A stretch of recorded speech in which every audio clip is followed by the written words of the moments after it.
This is not the first time we've had to deal with spikes in community cases, but compared to a year ago, our capabilities have significantly strengthened.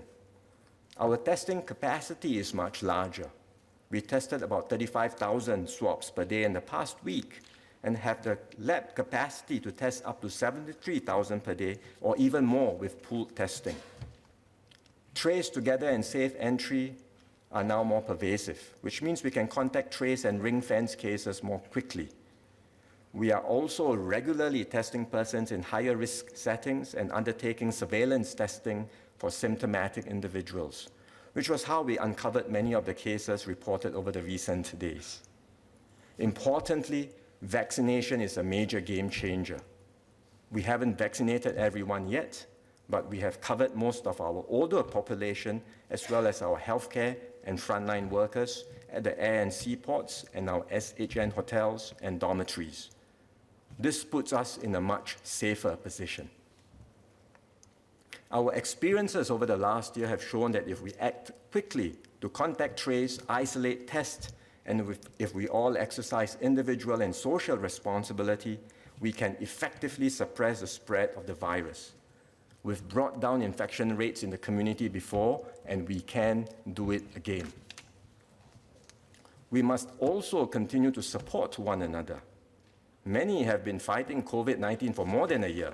For example, our healthcare professionals testing, vaccinating, and treating patients, our contact tracing teams, our public officers across multiple government agencies, our safe distancing ambassadors and enforcement officers, and many, many more serving on the front line.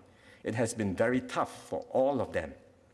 So to them, we say, thank you, keep your spirits up, and all of us are behind you every step of the way.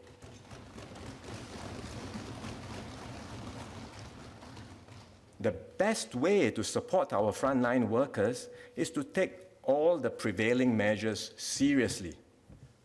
Do our part to reduce the risk of transmission, and when vaccination is offered to you, take it up as soon as possible. Avoid spreading falsehoods or unverified information that can cause needless fear or foster divisions and suspicions in our society. Remember, the virus does not respect ethnicity or nationality. This is not a Chinese virus or an Indian variant. This is a global pandemic. The virus and its variants are out there everywhere in the world.